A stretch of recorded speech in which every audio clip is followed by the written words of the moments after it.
इसी पाठ का सेकंड रामपूर्वा बुल कैप्टर। फर्स्ट हमने पढ़ लिया सिंधु घाटी सभ्यता से प्राप्त नमूने, जो कि नृत्यांगना मूर्ति थी, नाचती हुई लड़की की मूर्ति थी। अब दूसरा हमारा है रामपूर्वा बुल कैपिटल। आपको बुल नाम से पता चल रहा होगा कि बुल का मतलब बैल होता है। यह मूर्ति नेपाल के रामपूर्वा नामक स्थान से प्राप्त की थी। अब इसी में हम स्टार्ट करेंगे वापस इसी के एक पॉइंट्स।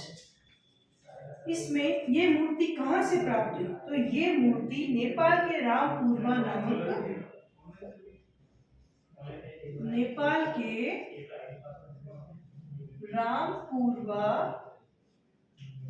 नामक स्थान से प्राप्त हुई। नेपाल के रामपूर्वा नामक स्थान से प्राप्त हुई।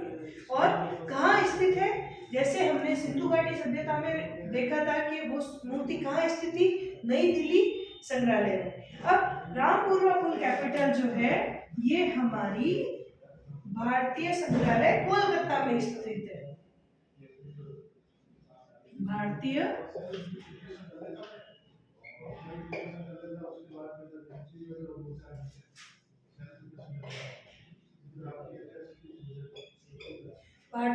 संग्रहालय कोलकाता में सुरक्षित है। अब ये मूर्ति मौर्य सम्राट अशोक के काल की यह मूर्ति एक स्तंभ का शीर्ष भाग है जो ईसा पूर्व तीसरी सदी का है। अब इसकी तीसरी विशेषता यह है कि यह मूर्ति एक स्तंभ का शीर्ष है, एक स्तंभ का शीर्ष है।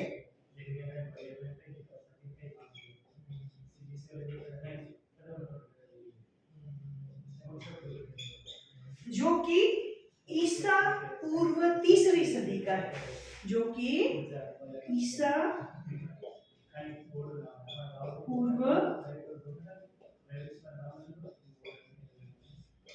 तीसरी सदी का है। अब इसका चौथा पॉइंट हम लेंगे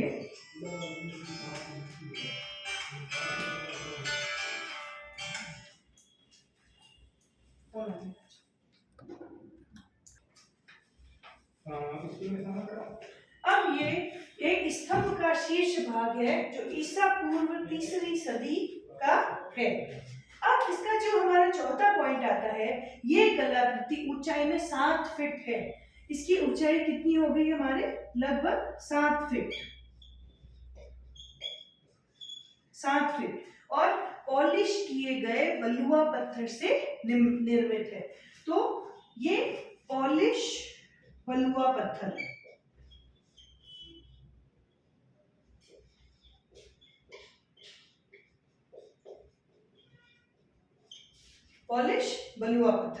अब इसके जो हम पांचवा पॉइंट लेंगे, पांचवी जो विशेषता लेंगे, यह मूर्ति एक आधार है, एक आकृति है जो उल्टे कमल के समान दिखाई देती है। तो इसकी मुख्य विशेषता क्या है कि ये उल्टे कमल के समान दिखाई देती है।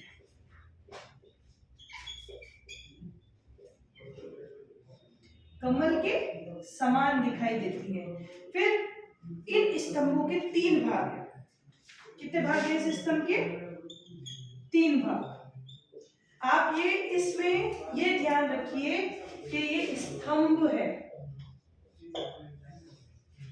रामपूर्वा बुल कैपिटल स्तंभ है। इस स्तंभ के 3 भाग हैं। 3 भाग में आधार,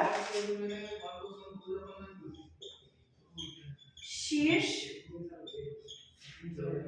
तथा शीर्ष फलक। ये 3 भाग इसके हैं, आधार, शीर्ष और शीर्ष फलक। ये इसकी 6 विशेषता है।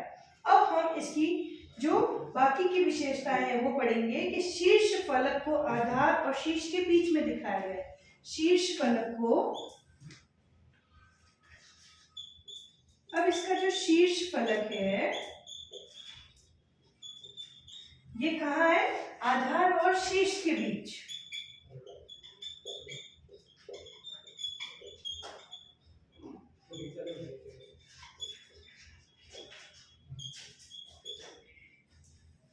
आधार और शीर्ष के बीच।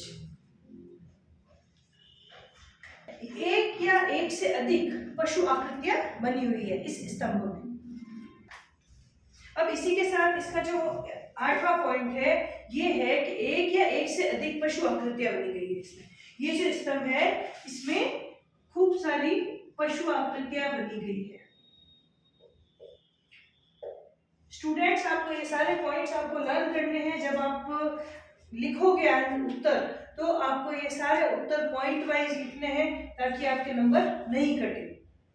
इसके बाद अशोक स्तंभों से बने शीर्ष के रामपूर्वा का बैल शीर्ष सबसे विशाल और उत्कृष्ट नमूना है। जो अशोक स्तंभों पर शीर्ष बना है इसका जो रामपूर्वा का बैल शीर्ष है, जो अशोक उत्तम है हमारा, उसी में ये बात ध्यान से सुनना, अशोक स्तंभ पर जो रामपूर्वा का बुल बनाया हुआ है शीर्ष पर, वो विशाल और कला का उत्कृष्ट नमूना है। उसके बाद कमल और शीर्ष फलक। अब हमने यहाँ पढ़ा था कि शीर्ष फलक है जो आधार और शीर्ष के बीच में है। अब इसमें पशु आकृतियां भी बनाई गई है। इसके बाद जो कमल और शीर्ष फलक है, कमल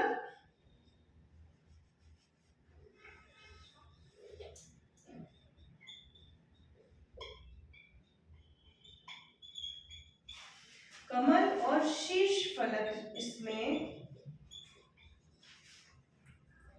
ऊपर तनी हुई मुद्रा में बैल बना हुआ है।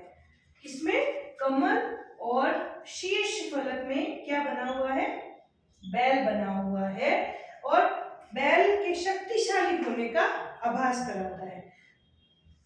शीर्ष फलक के चारों ओर गोलाकार पट्टी के ऊपर फूल लता है। जो शीर्ष फलक है, मानो ये शीर्ष फलक है, इसी के ऊपर ही फूल पत्तियां बनाई गई है, उसको आकर्षित करने के लिए नक्काशी की गई है, उसको आकर्षित करने के लिए। और ये जो फूल पत्तियां हैं ये कहां से ली है इन्होंने? ग्रीक कला से। ग्रीक काल में जो कला होती थी उसी से इन्होंने आकर्षक नक्काशी की है। किस पे? शीर्ष फलक पर। उसके बाद बैल के जो पांव और कानों में जो बड़ी ही बारीकी से पत्थर को तराशा गया है। शारीरिक सुडौल के कारण बैल को बहुत मोटा ताजा दिखाया गया है उसमें, और जिससे वो जीवंत पर्यंत हो, वो जीवित दिखे, जीवित प्रतीत हो। और बैल के पांव के बीच में पत्थर को खोदा गया है। मूर्ति मौर्य कला के कलाकारों की उत्कृष्टता, उनकी कला की जीवन और शालीनता को बयां करती है। अब हम वापस एक बार सिर्फ रिपीट करेंगे, इसे एक बार दोहराएंगे, इस रामपूर्वा बुल कैपिटल को, जो कि नेपाल के रामपूर्वा नामक स्थान से बना है, भारतीय संग्रहालय कोलकाता में स्थित है। उसके बाद इसकी जो ये एक स्तंभ का शीर्ष है जो ईसा पूर्व 3वीं सदी में बना हुआ है।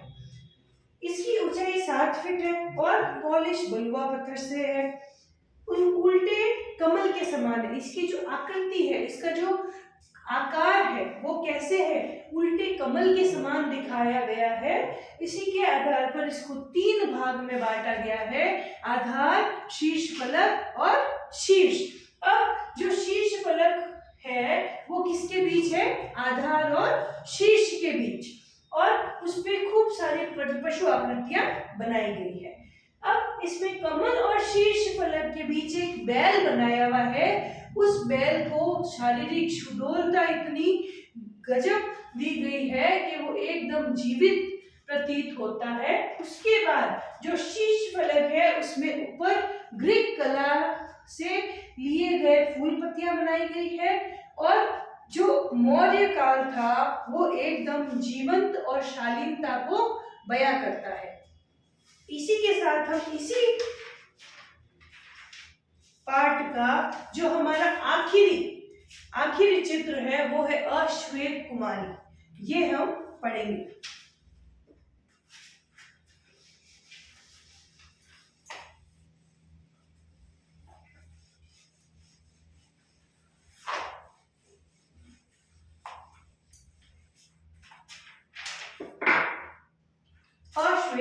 कुमारी।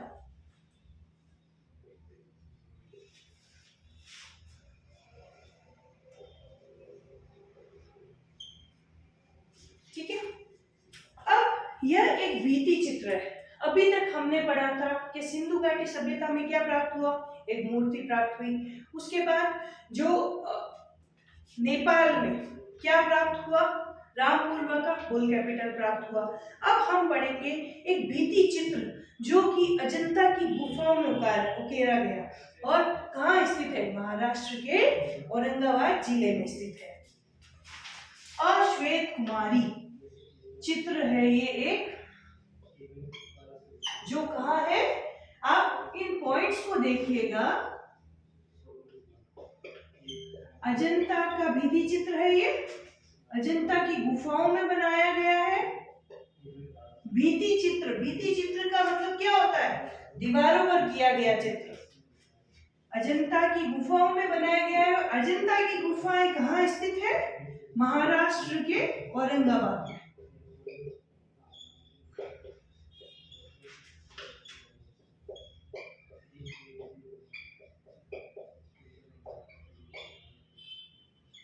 महाराष्ट्र के औरंगाबाद।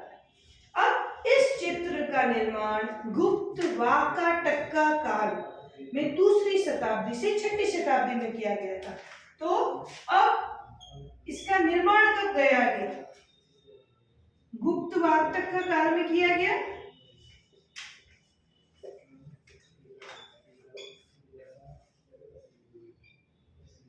काल में, और कब किया गया, दूसरी शताब्दी से छठवीं शताब्दी तक।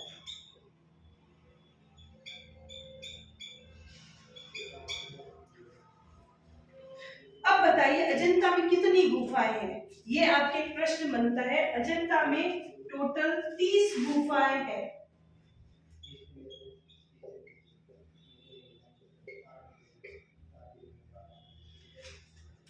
ये 30 गुफा किस रूप में प्रयोग की गई, चैत्य और विहार।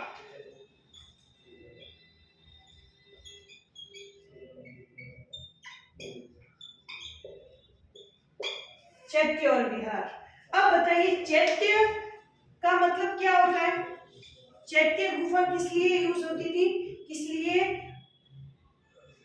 पूजा का स्थान।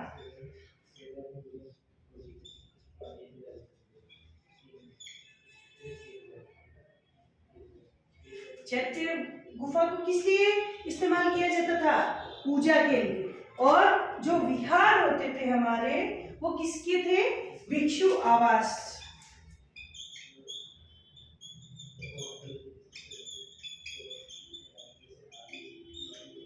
भिक्षु आवास। अब देखिए अश्वेत कुमारी का चित्र कहाँ है, अजंता की गुफाओं में है। अजंता की गुफाएं कहाँ स्थित है, महाराष्ट्र के औरंगाबाद में स्थित है। अश्वेत कुमारी का चित्र कब बनाया गया, गुप्त वाकाटक काल के दूसरी शताब्दी से छठवीं शताब्दी में बनाया गया। फिर उसके बाद अजंता की कितनी गुफाएं हैं, अजंता में 30 गुफाएं हैं, जो कि 2 भागों में विभाजित की गई है, चैत्य और विहार। चैत्य को हम किस रूप में जाना जाता है, पूजा का स्थान, और जो विहार है उसको किस में जाना जाता है, भिक्षु आवास। अब हम इसमें 2 चरणों में, जो ये भगवान की जो गुफाएं हैं, ये जो अजंता की गुफाएं हैं, ये किस लिए बनाई गई, भगवान बुद्ध को के 2 चरणों को दर्शाया गया। अब देखो अभी तक हम अजंता की गुफाओं के लिए ही बात कर रहे हैं। महात्मा बुद्ध,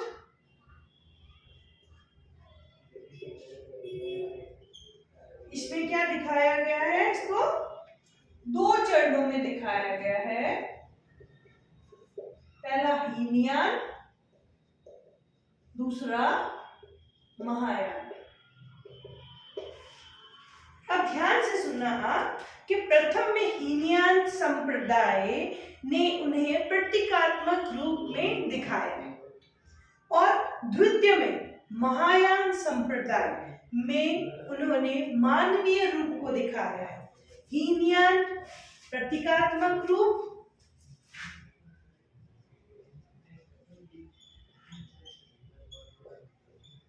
प्रतीकात्मक रूप और महायान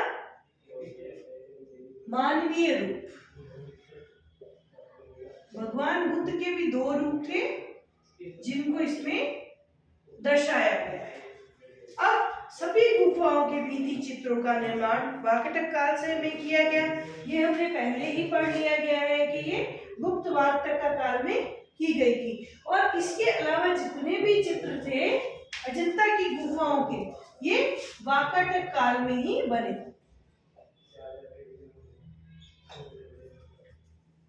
सर्वाधिक उल्लेखनीय चित्र अश्वेत कुमारी का है जो कि टेम्परा पद्धति से बनाया गया है। अब इसमें कौन सी पद्धति का इस्तेमाल किया गया है, देखिए अब आप, टेम्परा पद्धति। टेम्परा पद्धति का इस्तेमाल किया गया है। अजंता के कोई भी चित्र फ्रेस्को से पद्धति से नहीं बना। अजंता का कोई भी चित्र फ्रेस्को पद्धति से नहीं बना है। अगर आपके प्रश्न आता है कि अजंता की गुफाओं में जितने भी चित्र हैं वो कौन सी पद्धति से बने हुए हैं, तो हम बताएंगे टेम्परा पद्धति, न कि फ्रेस्को पद्धति। अजंता की कोई भी चित्र फ्रेस्को पद्धति से नहीं बना, ये मैंने आपको पहले ही बता दिया है। अब अजंता के सभी चित्रों में स्वतंत्र रेखाओं का प्रयोग, फिर अंगों का अच्छा सामंजस्य, चेहरे के आगे की तरफ झुकाव, आंखों की तलवार शैली मीन्स आंखें तीखी, बिल्कुल कलाकारों की सिद्ध हस्त का अद्भुत नमूना पेश करती है। अब शरीर के अंगों की परिरेखाएं, कोमलता, गर्दन का झुकाव, आभूषण, शारीरिक एवं बालों की सजावट आदि को भी इसमें अजंता के चित्रों में हमें देखने को मिलता है। अजंता की गुफा भारत की कलात्मक आत्मा है। क्या है अजंता की गुफा?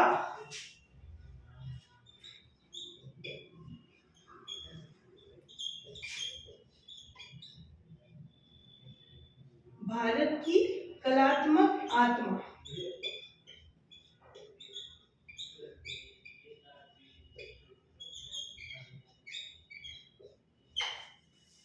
अजंता की गुफा को क्या कहा गया है? भारत की कलात्मक आत्मा। और जो दर्शकों को अपनी ओर आकर्षित करती है तथा उसकी सादगी, उसकी सजावट, उसका आकर्षण सभी दर्शकों को अपनी तरफ प्रेरित करती है, अपनी तरफ प्रभावित करती है। तो यहाँ पे हमारा प्रथम पाठ समाप्त होता है। इसी के साथ हम सरल भाषा में दूसरा पाठ दूसरे वीडियो में देखेंगे। धन्यवाद।